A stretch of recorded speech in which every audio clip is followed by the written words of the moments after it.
Hello, Tech fans, and welcome into the latest Tech Sideline podcast, originating from TSL's high-tech studios in the Virginia Tech Corporate Research Center. Whether you're watching or listening, live or archived, we are so glad you could join us today as we record on Wednesday, October 2nd, and preview Virginia Tech and Miami. That'll kick off at 3:30 on Saturday in South Florida. Our crew today, we've got Malcolm Stewart behind the scenes producing on the podcast set, our managing editor, Chris Coleman, our founder and head honcho, Will Stewart, and I'm your podcast host, Evan Hughes. Again, so glad everybody could be with us today on the Tech Sideline podcast. A reminder that this week and every week, the TSL podcast is presented by the Fisher Law Firm, Virginia's trusted DUI and traffic defense firm dedicated to defending individuals charged with traffic-related offenses. From their offices in Blacksburg and Roanoke, the Fisher Law Firm handles cases throughout the Commonwealth of Virginia. To date, the firm has defended more than 30,000 people charged with moving violations. For free consultation, call anytime, day or evening, toll-free at 1-800-680-7031. Again, that's 1-800-680-7031. Or you can email them at info@fisherlegal.com. Gentlemen, good morning. Great to be back with you guys as always. How's everything going? I'm exhausted. Just so this kind of is the first topic of discussion. Well, first of all, we have a gnome over there now. If you're watching the video, if you're listening on the podcast, you can't see the gnome clearly. But we were doing some work on cleaning out my parents' house this weekend, and the gnome surfaced. I feel a little bit like I'm watching a Travelocity commercial, but so we got him over there on the table between Evan and Chris, and I think it would be funnier. He's kind of going like this with his eyes closed. I think it'd be funnier if he had his eyes open, because I'd point him at one of you guys, like like you get stared at by your dog or your cat when it's time to be fed. And he is a gnome, but I feel like calling him a troll, because troll has been, my goodness, one of the words of the week, I guess, with the way the football team's playing. There's trolls everywhere. Message boards, Facebook, Twitter. It's exhausting, just the amount of negative energy around the program right now. Yeah, absolutely. CC, how are you doing? I'm good. Playoff baseball's upon us. I know you're excited about that. Yeah, all my other teams have had a horrible sports week, though, so the Braves are going to get swept. So the Braves are in it, though? Oh, yeah, they won the division. Did they win the division? Like 2 weeks ago. Yeah. Right. Well, I want to kind of go back to what Will's saying. That's kind of how we're going to start off the Tech Sideline podcast today. It's just kind of about a couple of words. Energy, the fan base, message boards. Will, it's definitely been a little more negative than it has been in previous weeks. So people are always like, when something really good or something really bad happens, they always talk about how is it for business for Tech Sideline. And it's when things are going south, it's good for ad revenue, because people pile into the message boards to complain. So we get more page views than usual. We get more ad revenue. Like one of our highest ad revenue days of the 2018 season, excuse me, was the day Tech lost to Old Dominion. And then the follow-up Monday to that. Those were definitely two of the biggest days in September of last year. What were the page views the day Marcus Vick got kicked off the team? What astronomical? Man, I don't even. So, it's kind of an apples and oranges thing. But back before social media came along, back before there was Facebook and Twitter, our message boards would get a tremendous amount of traffic. And I remember. It was probably the Marcus Vick day. I probably went and counted this up. So back then, we have multiple message boards. We have a football board and the lounge and a subscriber board and all that stuff.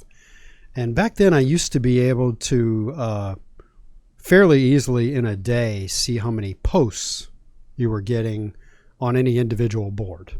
Okay. And the day that Marcus Vick got kicked off the team, we got almost 5,000 posts on the football board alone, and then there were another couple thousand on the subscriber board. Just enormous numbers of posts. The board scrolling so fast that I don't know what it was like. It was watching like 500 people in a chat room all chatting at once. It was just nuts. So anyway, it's bad times are good for ad revenue, but bad for subscriptions, and good times are good for subscriptions. And anytime like a big victory happens, you get a pile into the boards and everybody's happy, but they don't hang around to talk about it as much as they do the negative stuff, So, but ironically, I say that, but yet subscriptions, we had a good month in September, even with everything going on. And I think part of that is, we're getting out there so many different ways now. We've got the podcast that just, by the way, those of you that listen to the podcast, we really appreciate the support. And watching too. Yeah, and watching. Our podcast, when we first started doing it, used to get about 1,700 downloads on SoundCloud. We are consistently close to 2,500 now. And Monday's podcast, you looked at it, and what were the figures for it? Over 3,800 people listened alone on SoundCloud. 4,000 people watched on Facebook, right? And then over 1,000 on YouTube. See more traffic after a horrible. Yeah. Everybody wants to come in and see what's being said, and that podcast was difficult to work our way through. It's very hard to. It's not hard for fans to criticize the team. They just blast away. But it's hard for us to express what we feel is the truth and do it in a respectful and measured way. And one of the things that happens when we talk about what we feel is wrong with the program is that there are segments of the fan base that if we say something negative, they're like a dog with a bone. They grab it and run with it and just keep repeating it over and over and over. So there's this, not to turn this into a conversation about us, but there's this responsibility to be careful because I know that everything we say gets blown out of proportion. Big long tangent I went on. Yeah. But anyway, we appreciate everybody's support. And this is a small town. Like we see these guys at Kroger and stuff. Yeah. Right? I see Charlie Wiles in Kroger. So it's not like you don't want to go off the rails. You have to be fair. You have to be fair. So one of the pieces of content we're doing this year that I really like is Chris is doing an Inside the Numbers piece of content where, we've talked about this. We have a subscription to Pro Football Focus. They do detailed stats for every player for every game. So it's a great tool because, number one, it gives you snap counts and grades for every player. And it allows you to really, there are things that you think you're seeing with your eyes, but they add numbers and data to it. And we have opinions about players who should be playing less, players who should be playing more, players who are playing out of position, and the PFF data backs that up. So it's nice to express an opinion but be able to back it up with data that's respectful. You can't criticize that. Right. When it's just pure opinion, it gets kind of difficult, and that's part of why I'm exhausted is when you have to think about everything you say and type, it gets tiring. Absolutely. Well, speaking of the Pro Football Focus, we'll talk about that a little bit later in the podcast. Again, we're previewing Virginia Tech and Miami coming up this Saturday in South Florida. Let's begin the discussion by taking a look at Virginia Tech before we get to Miami. And one of the main discussions on social media and the fans have been talking about on the message boards is who's going to be playing quarterback for Virginia Tech this Saturday. 3 of the 4 quarterbacks that are eligible played, in Quincy Patterson, Hendon Hooker, and Ryan Willis against Duke on Friday. Chris, who will start on Saturday? It sort of sounds like it's going to be Hooker. That's sort of the rumor around town that's getting thrown around, and around the fan base. It could be just that, a rumor. I'm inclined to think it's probably true. Ryan Willis's strength is his ability to throw the ball downfield. He's got a good arm. That ability is limited when you have a sprained AC joint or whatever it is in your throwing shoulder. Yeah. So that basically takes away his strength. And again, the caveat that this has not been officially announced because this kind of stuff is never officially announced, but that's what very good sources say. Right. And, it's honestly Hendon Hooker's strength is running the football, and he apparently, we've heard, has a torn labrum in his non-throwing shoulder. Might even have to have surgery in the offseason if the tear is bad enough. So it's not like he's an ideal candidate, really. If they're going to ask him to run the ball a lot, that shoulder's just going to take a pounding. Yeah. You can talk about Quincy Patterson, but if they thought Quincy Patterson was ready, honestly, they would have already played him by now. They would do something other than playing for one play and have him run off tackle like they've just done over and over and over. Right. I mean, I'm not saying Quincy would be the starter or anything, but if he was ready, he would at least be backing up over Hooker who has a torn labrum, right? So I think it's one of those two guys, Hooker or Willis, and it sounds like it's going to be Hooker, but honestly, that's not a solution, and I don't think there is an in-season solution to this. Like whoever you throw out there is going to look bad. There's some situations now that aren't in their control. Now, Willis, he just doesn't function well in this offense, even if he was healthy, and I don't know how advanced Hooker is in the passing game. I'm not going to judge him this week. I'm not going to judge him this season, I don't think, because of his health. I mean, you throw a guy out there with a torn labrum in his shoulder at quarterback. Maybe you don't run him quite as much as you would if he was healthy. So that's taking away his strength. And, he's surrounded by freshmen. So it's just not like a good year to evaluate your backup quarterback when you throw him in a game for all those reasons. But I don't think it matters who plays quarterback, to be bluntly honest with you. Yeah, this is not shaping up well. The last time Tech went down to Miami, excuse me,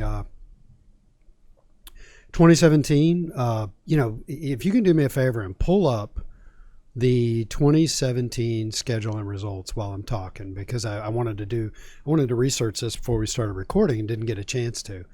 But a friend texted me and said, so one of the things Chris and I always talk about is, and this Chris came up with this idea, was that, from 1999, from the time Tech played in the national championship, they were the kind of the darlings of ESPN. They got on TV a lot, had a lot of night games.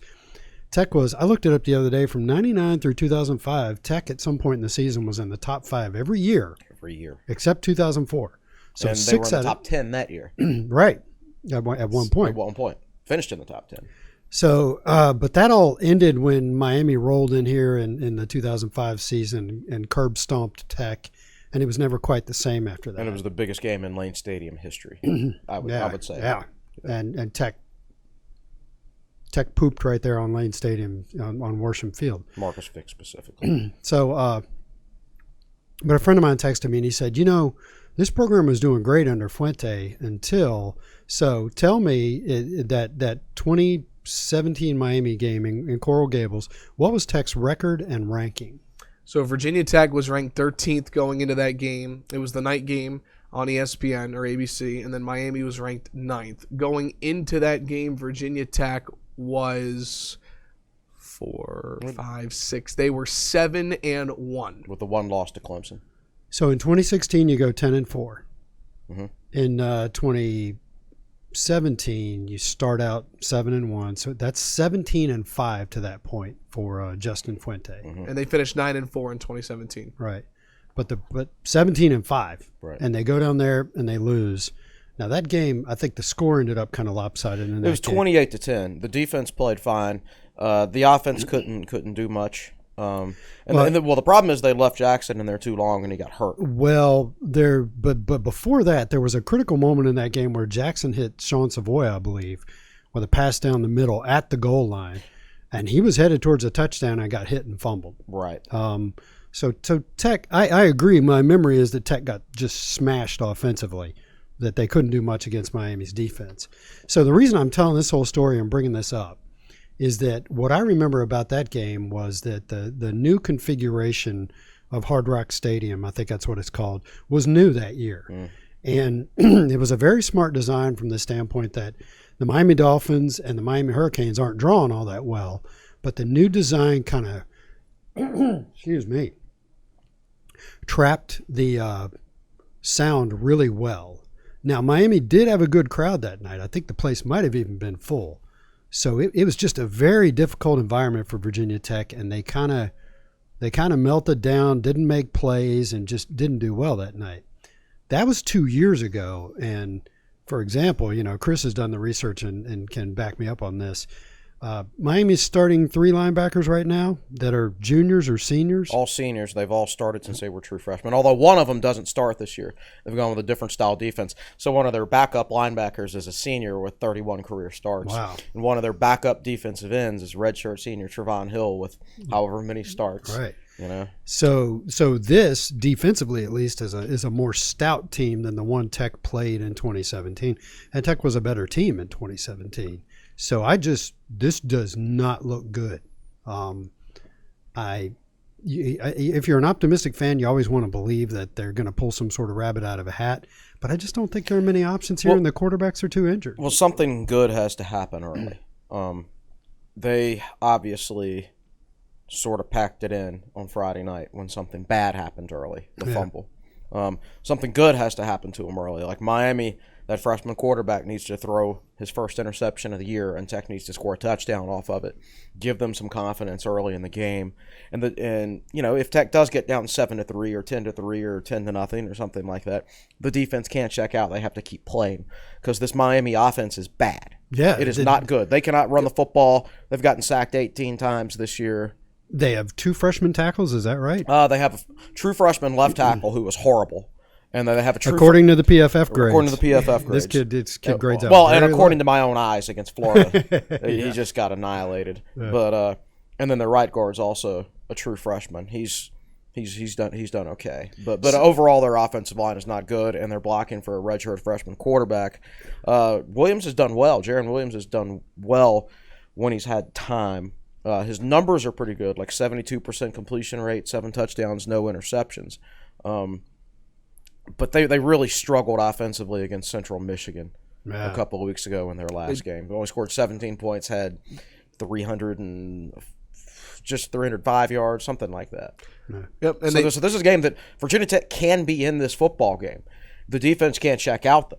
So you drew the parallel to, was it the 2006 game? Yeah. That was just hideous offensively for both football teams. Back to 1986. But Tech just hung around, and then they got I don't remember the exact details. They may have gotten a turnover. Flowers got an interception. Yeah. And I remember after that was a game that Tech won with a late touchdown, like 17-10. I think it was a Brandon Orr touchdown, right? And I remember, back before YouTube existed and all these tools existed, I remember watching that play that Tech won the ball game on. And it was a combination of Miami just being in the wrong defense and one Miami guy making a bad read and Virginia Tech blocking it perfectly and scoring the winning touchdown, 17-10. Mm-hmm. And that, you brought up the point the other day when we were talking here in the office, that's because even though the offense was in the tank, the defense hung around and kept them in the game. Yeah. And we'll talk a little bit more about Miami a little bit later in the podcast. They also have a solid running game with a guy by the name of DJ Dallas, who's gotten a lot of attention early. And again, the Hurricanes are 2-2. They're coming off a bye. I want to keep the discussion going, though, about Virginia Tech. And we talked about the quarterbacks being banged up. We spent Monday kind of as an overview, and I think one of the things from a tough loss was the quarterbacks being banged up. And again, that's not official, but that is the word on the street about the two. So now, looking at the running game, McLeese has one of his best games of the year. He goes over the century mark. How about that back-to-back games with a 100-yard rusher for Virginia Tech? Who would have thought? King against Furman, and then McLeese against Duke. But the one guy I want to bring up is Caleb Stewart, because there was supposed to be about a 3-man rotation with Jalen Holston going down early in the year. So then it looked like it was King and McLeese. Stewart had 7 carries. Is that something that we can expect moving forward, to see 3 guys touch the football? Considering the size of Keshawn King and Deshaun McLeese, I do think they need to get Stewart a little bit of work just to save some wear and tear on those other 2 guys. So maybe, but he doesn't seem like a guy they trust right now. If they're only putting him in there in garbage time in a 35-point blowout, it just doesn't seem like a guy that they trust right now to me. Yeah. So, yeah, the stats are there, but I don't think that really says anything about what they're going to do. And listen, Keshawn King, that fumble, you think it's going to be very much so a clean sheet moving forward here? And if it's not, and they don't want to play Stewart, then you're talking to Deshaun McLeese and his 180-pound or whatever frame getting 20 or 25 carries a game. That's not going to work. So there has to be a clean sheet. No, 100%. Let's so quickly then from the running backs to the receivers. Now that Damon Hazleton had a game back, of course he did have that touchdown and quote unquote when the game was out of reach. Right. But considering that he did play, would you say that Tech receivers are at full strength for the first time this season going into Miami? I guess. Except there's something going on with Trey Turner. Right. Because there's talk of him being out this game. What did Jafar Williams say the other day in the press conference? If we have him, we'll have him, or something like that. All right. So I think I missed the question that prompted that response, but a reporter may have heard a rumor and asked about it. Well, the Turner, like Hazleton, has had a hamstring injury since the preseason. Right. The only difference is he's played and Hazleton hasn't. You saw Turner come up grabbing his hamstring against Boston College. So he hasn't been 100%. So it would not surprise me if he missed the game. It wouldn't surprise me if he played. I don't know, but it just doesn't sound particularly promising to me. And he's had a down year anyway, maybe because of that hamstring. Maybe he just hasn't had quite the explosiveness. I don't know. Or maybe the fact that he hasn't had Damon Hazleton on the other side of him for most of the year has limited his effectiveness. Hard to say. So it's Virginia Tech's two best outside receivers are Damon Hazleton and Trey Turner, and haven't had them together for a full game because neither guy played a full game against Duke, and so here we are going into the fifth game, and even if Ryan Willis was 100% healthy, he hasn't had his two best receivers on the field together all year. Yeah, it's looking like Virginia Tech is bringing a knife to a gunfight. Yeah, that's pretty accurate. Quickly, Damon Hazleton, the minutes that he did get on the field against Duke, what did you see from him? Did he look comfortable out there to you in his return to the? He caught one pass for 72 yards. That's all I can tell you. That game for me is just kind of a white wall of emotion and I talked about this on the message boards. I had a really busy weekend. I won't get into why. Had family in town, and we had things to do. And so I didn't get a chance to really sit down and rewatch the game till about 8 o'clock Sunday night. And I actually think I said this on the podcast the other day. I only watched the first quarter and a half. And then I saw something like, I don't need to watch this anymore. So I'll admit that's one game I really haven't had a chance to review. I'm not going to, probably ever. I'll put it this way: the highest grader on offense, according to PFF, was Caleb Stewart, and his grade was like a 67.8. Really? And that was on 7 plays. And that was the highest grader on offense. So no, I think it's safe to assume that nobody on offense played well. So there you go. Well, then nobody was comfortable in anything. Let's go ahead and transition to defense because you were getting a lot of love on social media for something that you found because of Pro Football Focus, and right. I'll let you kind of take it from here about Alan Tisdale and the numbers that he's put together this year. I think the numbers I ran in yesterday's article, Alan Tisdale. I think my qualifiers were 50 snaps. 50 snaps or more. And I don't remember if it was Power 5 schools or all schools. But it may have been FBS. It might have been. I think it was FBS schools, so 130 schools. If you're a linebacker and you've played 50-plus defensive snaps this year, there are 254 linebackers who fit that criteria in the country. And Tisdale so far is the second highest grader amongst those 254. He's played in 57 plays, so it's one of the smaller sample size of that group, but he's played well when he's gotten the opportunity. And in general, he's not been a garbage time player. He's been when Correct. He has played. It's right, been right. They played him a lot against Boston College, and he graded out well. Then they didn't play him really at all. They didn't play him at all against ODU. I think he got like 1 or 2 snaps against Furman.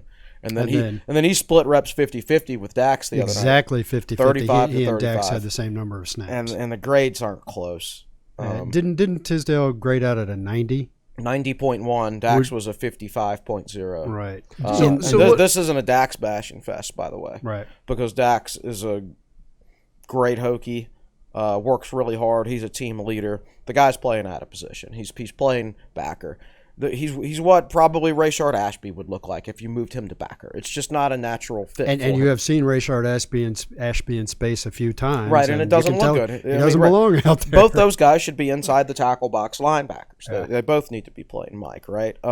Last year, I thought it was completely acceptable to play Dax at the backer spot because he probably was the best backer on the team. There was no true backer on the team last year.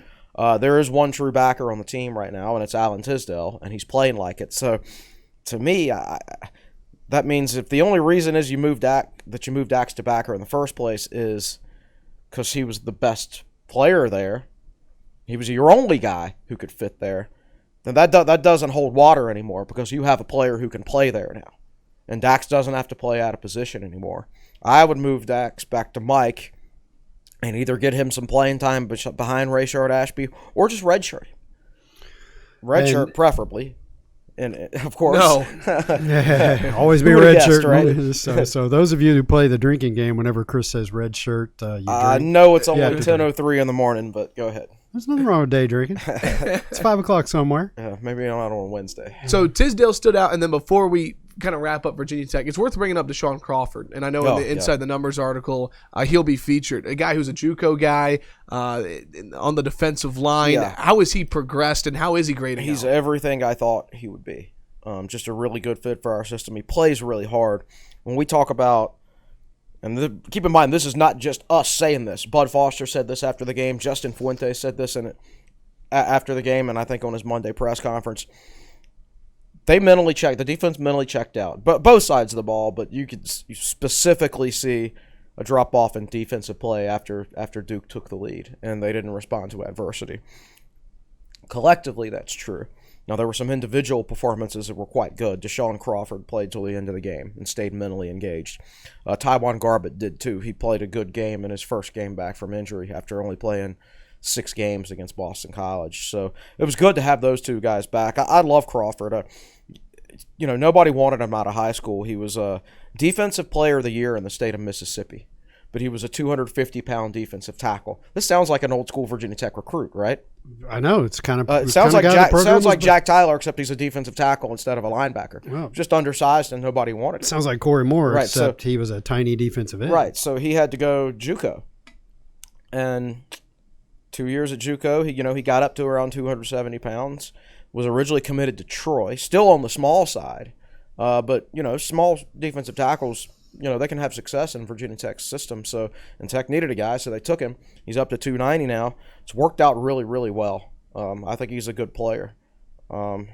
We've had 11 Deshaun Crawfords.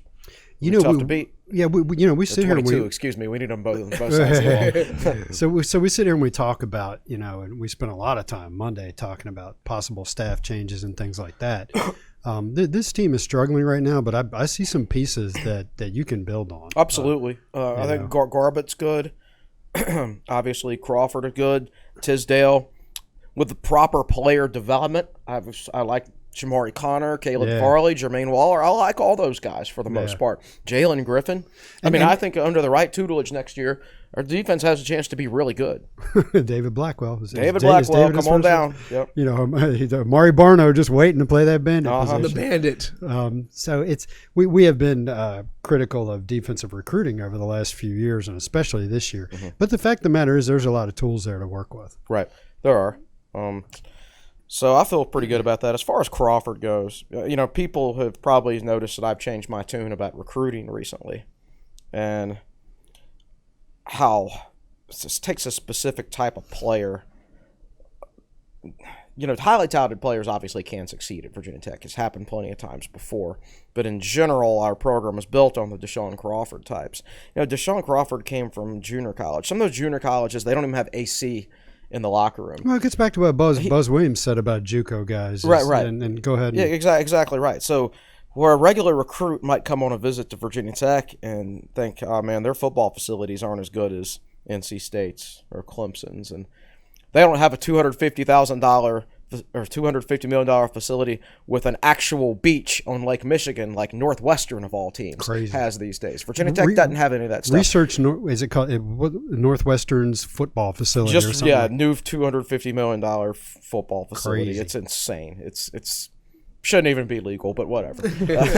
But you get guys like Crawford. If you find guys like that, they don't care about stuff like that. And if there's been any kind of failing in the Fuente era, is it's a failure to identify players who maybe don't, or maybe they've signed a few too many guys who maybe don't fit Virginia Tech's culture, who are looking for something else. I would expand it to we're talking about football culture. Any team would love to have guys like that. Boise State continues to be a top 25 football program, just building their program around guys like that. Oh, yeah, Wisconsin all the time recruits between the 35th and 45th ranked classes. Yeah. If we sign the 45th ranked class, our fans would be ready to fire the coaches for bad recruiting, right? And I go back to player development. I go back to Danny Pearman. And all Danny Pearman did is develop players like Jeff King. And he was the tight ends and offensive tackles coach. So Dwayne Brown also. So it's really good football players. He got fired for not being able to recruit. Couldn't recruit, right? Chris is doing air quotes. Right. I'm doing air quotes for people listening. For people just listening. You know what? The day he got fired by Frank Beamer is the best day of his life. You know where he is now? The assistant head coach at Clemson, making $500,000 a year. How about that, man? Couldn't recruit at Virginia Tech. Dude could coach. So when Virginia Tech's offense got worse after the 2005 season, it just dropped off a cliff, is when they ran off all the guys that could coach and replaced them with guys who could recruit. Kevin Rogers left. Tony Ball left.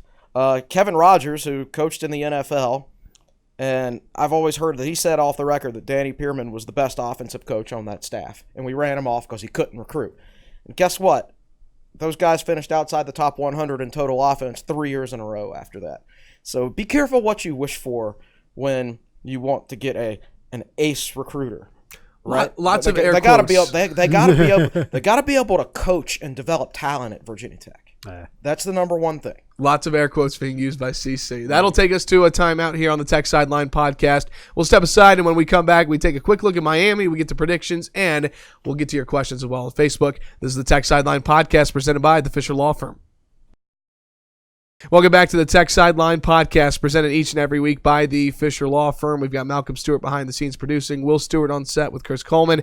I'm Evan Hughes. We did talk about Miami a little bit earlier in the podcast. The Hurricanes are 2-2 on the year. They're coming off of a bye week as they get set to take on the Hokies at 3:30 on Saturday.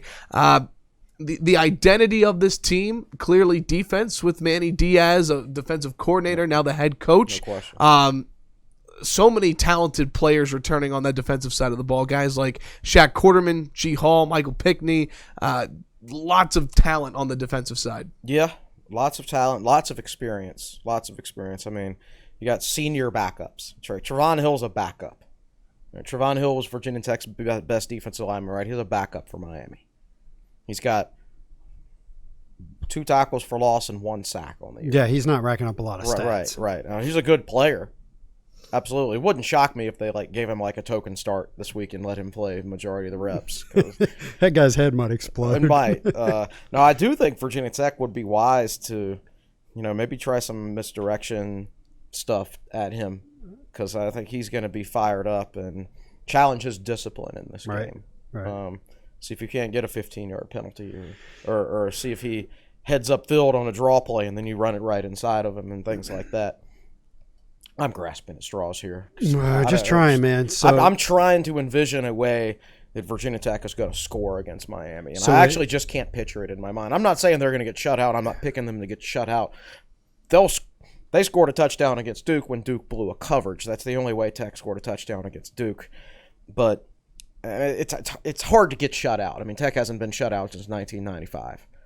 Correct, the Cincinnati game. Right. I mean, they even scored in that. And I believe that's the 4th or 5th longest streak in the country of having scored in games. It is. Now, this is actually a candidate this week for the streak coming to an end. So you remember, was it the 2014 Miami game where it was, I think, 31-0, and Mark Leal 30-0 on our last drive of the game. Yeah, Mark Leal threw a touchdown pass to, I believe, Isaiah Ford, to keep that streak alive with something like a minute left to go in the game. Mm-hmm. And, of course, everybody knows about the Wake Forest game where they had to go to overtime and kick a field goal. Yeah, that was fun times. So same season, 2014, right? Yeah, that was both in the same season. Yeah. Golly, Ned. That image of Coach Beamer with his hands in the air after the going to overtime. Well, I remember writing my Monday column after that, and I just the heart of that column was, and here's where we are. A Hall of Fame coach who built this program is being mocked and ridiculed. Yeah. And that was 2014, and it went on for another year. He didn't get mocked and ridiculed the following year, but If I remember correctly, that Wake Forest game was the one that really ramped up the conversation for. The best thing about that picture is whenever we play Wake Forest in basketball, somebody always adjusts because Virginia Tech always beats Wake Forest in basketball, Right? Because Wake is just really So they'll put the poorly basketball coached. score So put the up there. basketball score up there, and Beamer's doing that. And it looks a lot better when it's Virginia Tech 91, Wake Forest 83. It just looks much By the better way, that man, we need to do us a basketball podcast at some point. Yeah, because practice has started. Yeah, and I don't know if Mike Young's going to be doing regular press conferences or what. We don't know how that's going to work yet. Yeah. And I wanted to get this podcast operation with the video and everything really ramped up and try to get Mike in here. I'll just put it out there. I would love to have Mike Young come in here and sit down. That's the whole point of one of the whole points of doing all this video and this sort of setup is to not just sit around and the three of us talk, but get other people in here, and get Whit Babcock in here and get Mike Young and guys like that. I don't think Whit's going to come on this week. No, not. But I've interviewed Whit before. Whit knows he can trust us. Yeah. That doesn't mean we want to ask him the hard questions, but we're not going to come in here and grill him. Yeah, that's right. Quickly wrapping things up before we get to the questions, we talked about Miami's quarterback and Jaron Williams, a guy that was not projected to be the starter at the beginning of the year. A lot of people thought it was Tate Martell's job to lose, or maybe they'll go to N'Kosi Perry, who's played before. 72% of his passes completed, 1,027 yards, 7 touchdowns, no picks. Seems like the kind of guy who knows the offense and runs it well. Yeah, does a good job. I think he would probably do it. Well, I know he would be doing better if he had a good offensive line in front of him. Yeah, I think it says something about their offensive coaching staff that they put in a position to produce those kinds of stats. Dan Enos is our offensive coordinator, and he's regarded as being a very good coach. Yeah. So I think he's done a good job. I wish Virginia Tech had a natural pass rusher on the defensive line, particularly at right end. If anybody gets a sack from the right end position, I think you would think it would probably be Griffin because he's the best athlete there. So I would play him a lot this year because the Tech's right end will be matching up against that true freshman left tackle for Miami, who, by the way, was like a middle-of-the-road 3-star recruit. It's not like he was a big 5-star recruit or something. So they're literally throwing a guy in there who has no business playing. So it's shocking to me that Miami can't find anybody else to play left tackle. That just doesn't make any sense. Did you look it up on PFF and he's grading poorly and that's why you say that? Yes. Yeah. Well, okay. and then watch him in that first game that's against right. Florida. We went over that. I mean, I haven't seen him since. I'll admit that. But the offensive line as a whole, they've allowed 18 sacks. That's a lot. Miami's averaging against non-FCS teams. I think they're averaging like 2.9 yards per carry or something like that. I think that's the number I put in my game preview. I would again send Chamari Connor off the edge and try to get those offensive go down there tackles and get after these guys and try to force some turnovers, because to me that's your only chance to win the football games if you turn them over on a short field, and give the offense a chance on a short field. I don't think you can sit back. Gosh, it was a play you put in your Monday thoughts, and you put it in there for one reason. I'm bringing it up for another reason. It was a 2nd and 15, and Virginia Tech had 4 down linemen. They dropped a defensive end back into coverage, so it was just 3 down linemen. The defensive backs dropped all the way back. I guess they were pretty sure they were in. Man coverage, and it was just so much room for the quarterback to run on 2nd and 15. Quentin Harris bailed out of the pocket and picked up 13 yards, making it a 3. There was nobody there because there were only 3 guys rushing, and everybody else was downfield in coverage. It's just too easy for a guy who can run. And somewhere Thad Lewis is going, hey, where was that when I was quarterbacking? Right, exactly. There was a year where Virginia Tech almost killed Thad Lewis because they were just coming after him. You need to go down to Miami and get after these guys. Put pressure on those freshman linemen and that freshman quarterback. Make them make quick decisions. And you're not going to do that by, when it's 2nd and 15, by dropping 8 guys back in coverage. Because that guy's, if he's smart, he's just going to scramble for a first down or decent yardage. So I want to see. I'm not expecting anything out of this game. Right. Absolutely nothing. What I expect is, the only thing I expect really is I want us to be more aggressive defensively, and I want us to not mentally tank it. Yeah. Hang in there. So if you're aggressive on defense and you wind up giving up a big play, well, then come right back and keep doing it. Don't go in the tank. Don't go in the tank. I mean, look, this is a game that the line opened at 8.5. Within 5 minutes, it jumped to Miami 11.5. Yeah, it went to 13 later. I don't know. It's probably still too low. I don't know why it opened at 8.5. That's easy money. That's silly. But Vegas hasn't caught up yet. Gosh, they're crazy. But just keep attacking. Just keep attacking, because if you get beat deep, if you give up a touchdown because of your aggressiveness, that's fine. Look, you're probably going to lose a football game, but at least give yourself a chance to go down there and create some havoc and force some turnovers. And players respond to that sort of stuff anyway. You're not going to win a game when you're on your heels, right? You got to put your front foot forward. You got to put them on their heels, so to speak. Yeah. So go down there and try to put their offense on its heels. That's your only chance to win the football game. All right, well, you kind of got to where we're heading now, what you're expecting for this game. We'll close with this before we get to questions, predictions for this game with a score. Throwing it to me first? Okay. Lead us off, CC. All right. I think I picked it 31-10 Miami. I was going to pick 31-7. We do this all the time. You guys are – I know. It's – We both picked Duke, Virginia Tech to score 17 against Duke. Even though you picked Tech to win and I picked them to lose, we both. No, wait a second. I went higher than 17. No, we both picked Duke. No, I was wrong. Yeah. You picked Duke to score 20. I picked them to score 17. So even when we were differed with our opinions, we're pretty close as far as the scores. In some ways, yeah. I think Tech's defense will play better. I think Miami's offense is obviously more talented than Duke's, but don't have nearly the experience. So I think Tech's defense, if they come out aggressive and they keep their minds right, they'll play a good football game. I don't think they're going to get put in good position by the offense. I think they're going to be on the field a lot. So will they mentally break or will they not? I'm inclined to think they'll do a better job of that this week. I just think they will, but I don't see how Tech's going to be able to score unless they get a lot of short fields and Miami turns it over a whole lot. I can't see how anybody could possibly pick Virginia Tech in this game.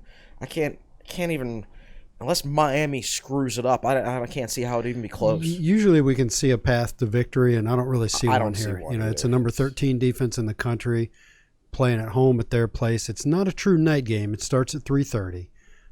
It's not even going to be dark by the time this game ends. That 2017 game we were referencing was a night game.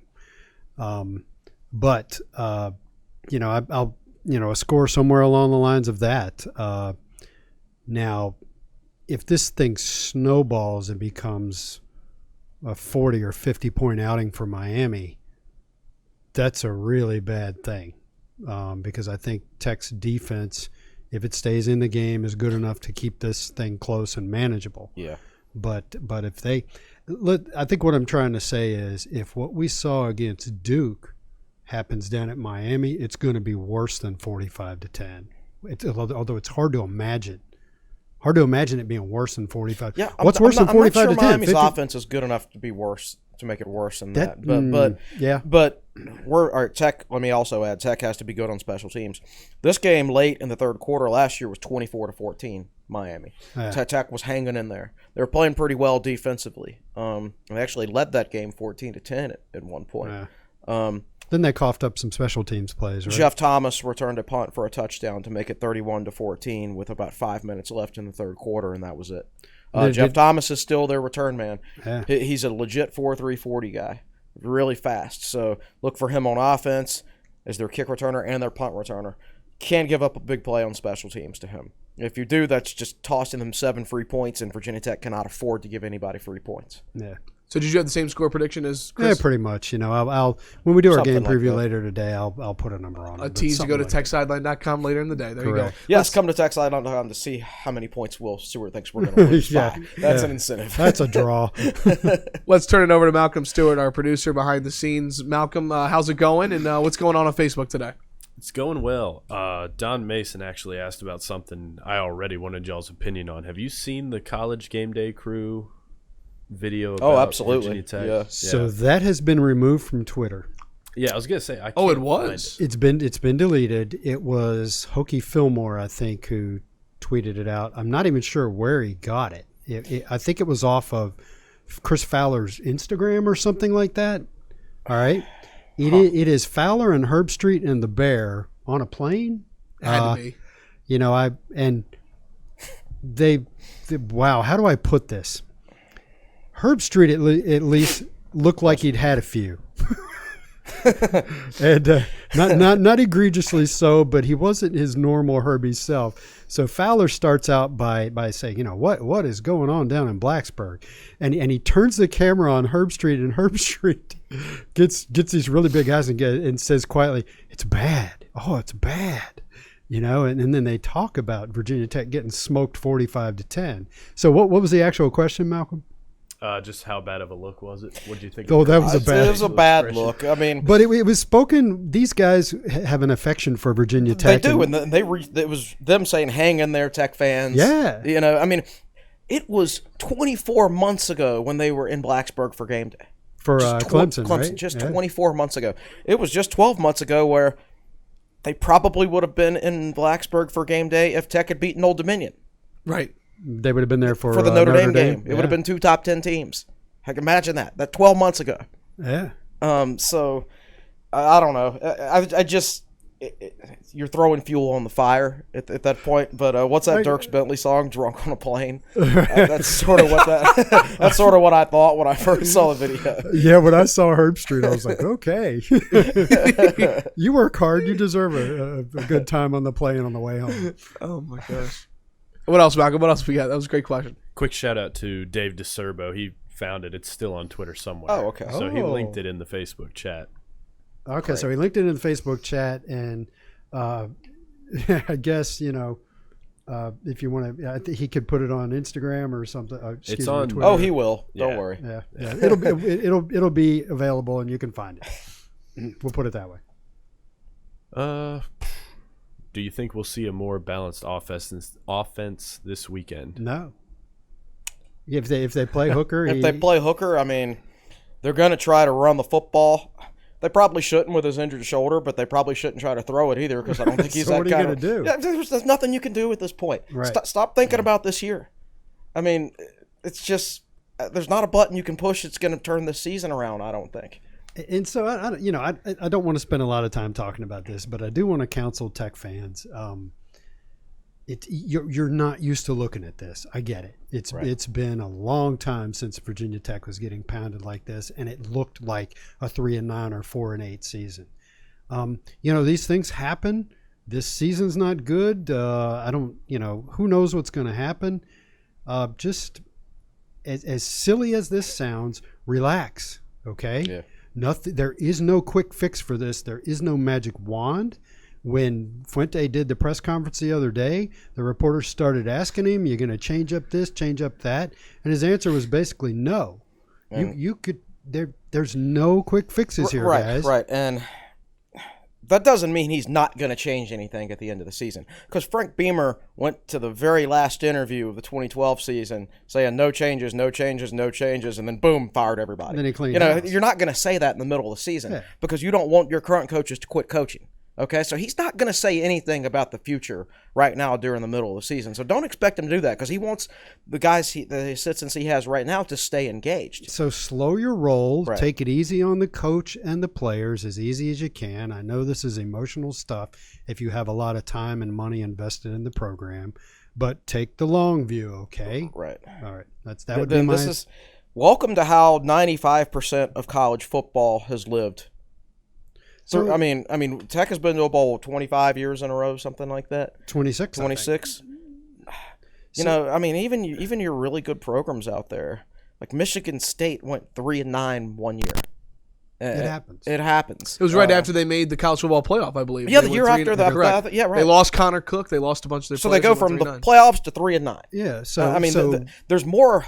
College football is more volatile these days. It's harder to be consistent because everybody knows who the best recruits are for the most part. So it becomes much more of a crapshoot with all these summer camps and everything like that. Your top 100 guys, you're not going to find too many James Andersons at the 2-star status anymore. That's how the program was built. So it's a lot harder to be consistent unless you can recruit top 100 players consistently, which I don't think Virginia Tech can do. So only a few programs can. Only a very few programs can. So that's why every other program in the country these days, except for Ohio State, Alabama, Clemson, is pretty inconsistent. Georgia, yeah.